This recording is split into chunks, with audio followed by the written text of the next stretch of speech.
Alright, y'all, made it out to Sand Ridge. This is kind of my setup for the evening. This is my War Bonnet Mamba Jamba tarp. I've got it on a continuous ridge line, which is the same on both ends, but essentially I found some cord. I don't know if I showed this in my last video or not, but I found some cord at Bass Pro. It's accessory cord, and it's 2 millimeters, and it's supposed to be like 200 and some odd pounds, I think, for tensile strength, but it's nice and thin. I made a couple continuous loops. I can't remember, I think this might be Dyneema, but I can't remember. But I made a couple continuous loops, made prusiks out of them, hooked a Night Eyes carabiner on here. Got an ant on my tarp already or something. Came around the tree with my prusik, adjusted it where I needed it, hooked it into the ridge line, and then hooked it into the little clip on my tarp. Same thing on the other end. And then I just, before you actually tension everything up, you just center it over your hammock so it's about even on both sides. And then in the back, I've got kind of a unique situation since I'm camping right over top of this log. On this corner I staked directly to the ground. On this side I can't just stake directly to the ground because I don't want my tarp rubbing on that log and abrading my new tarp. So I had to come out with my guy lines and stake out a ways. One thing I did want to show is, pull the stake real quick. You can see this shot cord here, and you can kind of see my line there, how it's slack. That's when the shot cord has no tension on it. So what happens is, being a sill nylon tarp, it will loosen up a bit during the night. So what I do is I pull this out until that yellow cord is tight, and then I stake it. And then as the night progresses and the tarp starts to loosen up, even though the yellow cord loosens up, the shot cord will keep it tight. And I've got that on all four corners. But I staked this one out a little farther so I could get it up off that log. And then on the front too, on my tie outs, I've got my hiking poles with me because I was planning on hiking in. Decided not to, just because I don't know how this trip's going to go, and I want to have a form of backup as my truck in case I have issues. So I used my trekking poles and extended them to full height, just looped around them once. I've got my little tarp tensioner there and going out to a stake, same on both sides. And then underneath here I have my, oh, and the wind is coming from my back at the moment. I don't know what it's going to be like during the middle of the night, but right now that's okay. And I've got my Grand Trunk ultralight hammock in here. If you can see that very well.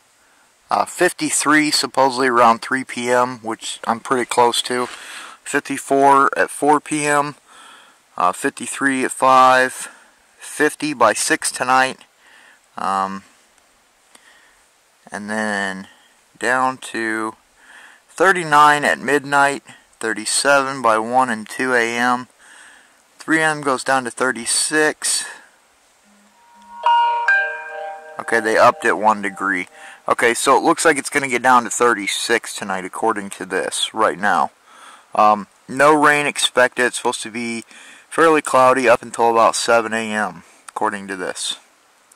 Yeah, so should be a nice cool one. So I've been thinking of different ways to kind of add warmth with what I have with me, because I don't have a sleeping bag, I don't have an underquilt, anything like that.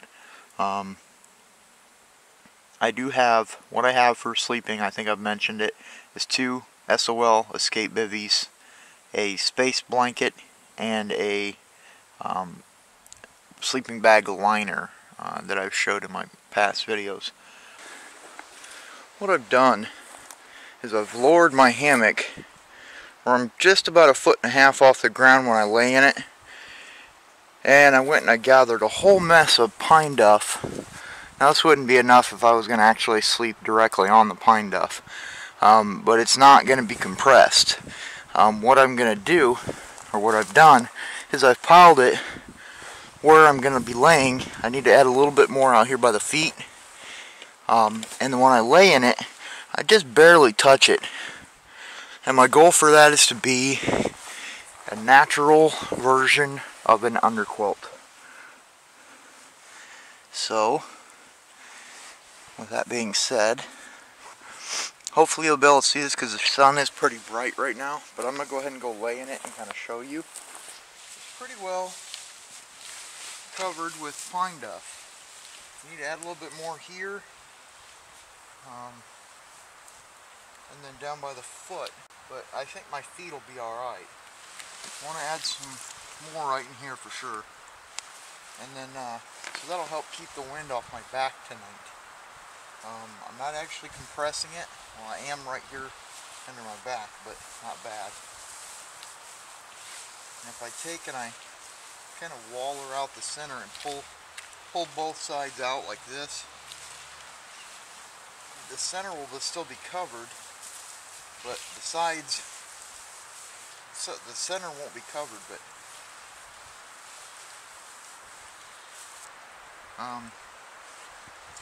hopefully I'll be warm tonight. One of the things I picked up at REI when I was up there the other day was this little guy. And this is an Audubon bird call. If anybody knows about the Audubon Bird Society, they're basically they're like big into bird watching, basically. They're all about birds. And this is one of their little bird calls. It's basically a painted piece of birch wood, and this little metal thing, and the screw just holds the metal thing onto the wood. When you twist it, it makes like little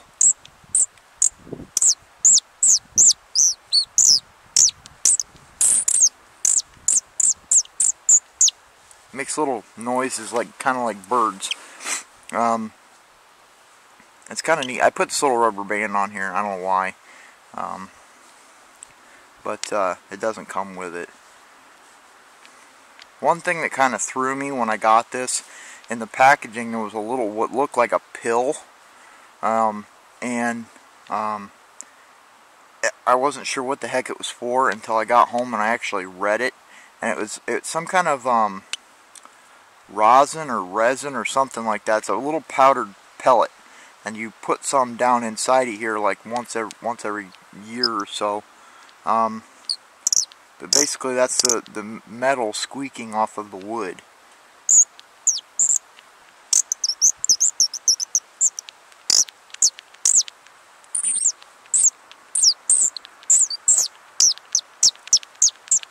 So basically it's meant to, well, I don't know what Audubon uses it for, but I've seen other people use these. I think I saw Ray Mears use one once, and essentially what he used it for was to, when he's walking through the woods, make a couple bird calls or something, and it kind of puts the animals at ease, so you can see more animals is essentially what it's for. But I thought it was a neat little gadget, and I can't quit playing with it. I just thought you guys would like to see that. Kind of settled in, not a whole lot else to do. Fire's still rolling. It's those same 2 oak logs I put on at the beginning, and they're still burning fine 3 or 4 hours later. I got about a half hour before the sun goes down behind the tree line. I piled up a whole bunch more duff all the way around, especially on the back side, just to help prevent any wind from coming in. I did notice when I am laying this, my head kind of touches that log. I don't think it'll be a problem because I do have my pillow with me, and I did find this was on the ground, and I just figured I'd throw it up there. Maybe it'll smell like pine trees tonight, a little more than usual. That's my sleep system. I think I'm going to use one of them. In fact, I know I'm going to use one of them, obviously. But I'm going to put the Thermalite Reactor Extreme sleeping bag liner in one of these escape bevies, and that's what I'm going to sleep in. If I start to get cold, I'll take the other one and I'll slip it over the suspension of my hammock like I did on my day hike video a couple weeks ago, and maybe that'll help keep me warm. I've got all my stuff lined up. I've got my cook kit out so I can have coffee from the hammock first thing in the morning, or breakfast from the hammock. This is my food pack. This is a aerosol bag. I don't know who came up with it, but I learned it from Captain Bart. It's basically a Ziploc bag, and you wrap it in packing tape. I think you're supposed to use a brown packing tape, but I didn't have any. All I had was the clear, so I packed it with that. Basically keeps the bag, makes the bag a lot more sturdy. But I have a couple packets of oatmeal in here, some cheese and crackers right here. I have a couple of these Jack Links. It's like a beef stick with some cheese. And then I have some MRE crackers down in there. I meant to throw some Justin's almond butter, which actually it's honey almond butter that I got from MRI. It sounds delicious. I just forgot to throw some in here. I actually need a little bit bigger food pack. But I do have them MRE crackers in there, which I probably won't eat. And then I have an MRE main entree in here, which is beef stew, if I remember correctly, which I really like this particular version. And so my plan for tonight, since it is going to be getting down into the 30s and I don't have any regular sleeping gear with me as far as sleeping bag or anything like that, and I got a feeling it's going to be a cold night. It's going to be one of those nights where I'm wishing and praying for the sun to come up. I don't know why, I just think I will. Alright y'all, laying here in the hammock. I've been laying here for about 20 minutes or so maybe, in this SOL bivvy with the liner, and so far it's not too bad. I think I might end up pulling the other one on over top of my feet, because I think my feet might be an issue tonight. Alright y'all, sun's sinking behind the trees, as you can see. I went over and stoked the fire up, and I went ahead and put my, you won't be able to see it, I'm having a hard time dealing with this camera.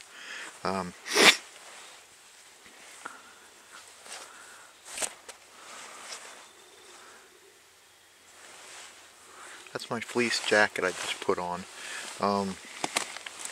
I did break into the truck and get my fleece jacket, but it's something I would have with me anyway on a cold day hike. I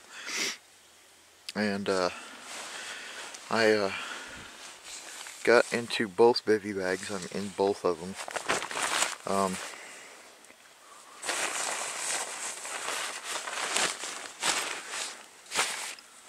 You can kind of see here.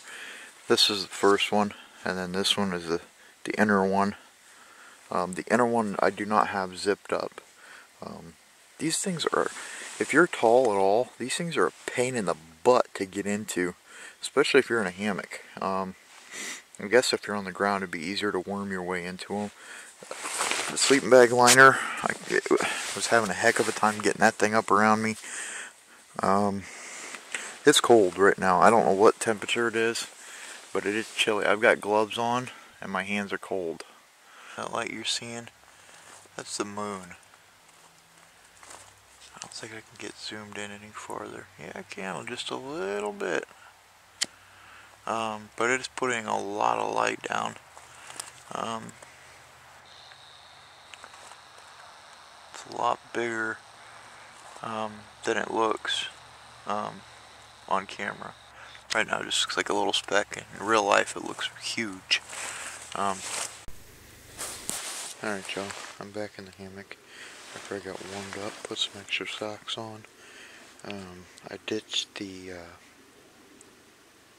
sleeping bag liner, just in the two fluffy bags now. Put my other coat over my feet. Down here, I'm just waiting on this water bottle to cool enough where I can handle it with bare hands. And then I'm going to seal it up and stick it down in the foot of my bag. And that should help keep me warm tonight. Alright guys, I just woke up and checked the time, and it's only 10:30. My feet are like completely numb. I can't even feel my feet. So I'm gonna get up and sit by the fire and try to warm them up. But at this point, I don't know if I'm gonna stay all night because I can't keep my feet warm. Everything else on me is fine. I got the hot water bottle down in the foot of my sleeping bag, right on my feet, and I still can't keep my feet warm. I think part of it is my feet are higher than my head, and they're losing blood, and another part of it is I just don't have warm enough stuff on. This definitely just is not a, you know, this would be an alright night if I was like 5 feet from a fire. But the fire is clear over there, and I'm not getting any heat from it at all. I'm going to have to completely redo my system as far as stuck out overnight kind of thing goes. But I think that might be it for tonight. I tried. It just gave out on me. So I'm going to go over and I'm going to try to warm my feet by the fire and see how I feel. But right now I'm inside 2 of these things and fully clothed and everything. I'm still not warm, so I gotta plug my phone in anyway in my truck because it's about ready to die. And that's my only way of keeping track of time and temperature and everything else. Because this is sort of an experiment. Alright guys, had to pack up, head home with my tail between my legs. I really feel like crap having to pack up like this. It feels like I'm leaving something unfinished, but I'll do it again and do my setup better. Basically my problem, the big problem I was having, I was cold anyway, but it was a doable cold. It wasn't something that I, I'm too cold, I gotta leave. It was the only thing, that real problem I was having.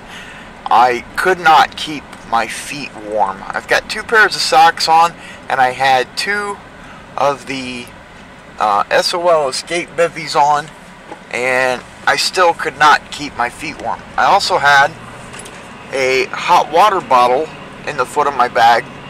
Basically my feet were sitting on it, and I still couldn't keep them warm. I wasn't thinking when I came out. I was trying to get out to do this trip, and I should have had wool socks and some long underwear bottoms, and I think that might have made the difference. Also, I think that trying to do the whole hammock thing, like I did, that wasn't worth it. I should have just went to ground, laid on a bunch of pine needles, and tried it that way. Another thing that really affected me, in the last one that Captain Bart and I did, we were right by the fire. We could put the fire anywhere we wanted to. With this one you can't because it's a state park. I was like 20 feet from the fire. I wasn't feeling anything. A couple times I did get up and get my feet warmed up by the fire, and I had a cup of hot cocoa, and then I tried laying back down. I just feel beaten. Feels like when you lose a baseball game or something. And anyway, so yeah, I'm gonna do it again. I'm gonna go to ground next time. I'm gonna bring I think long underwear definitely, because I think that would have made a big difference. The biggest problem I had other than my feet was my legs. From my waist up I was fine. Yeah, so that's long underwear, bottoms, wool socks, go underground. If I could have been next to a fire, that would have been awesome.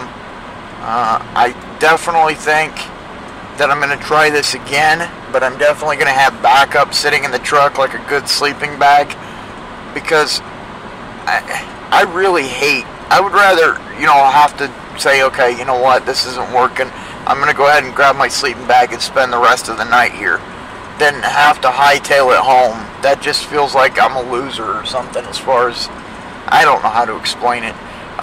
But it was a good trip overall. I had some fun. I got to shoot quite a bit of video, and I got to learn something. So yeah, so if you have any comments or questions or suggestions or anything like that, feel free to leave it down below.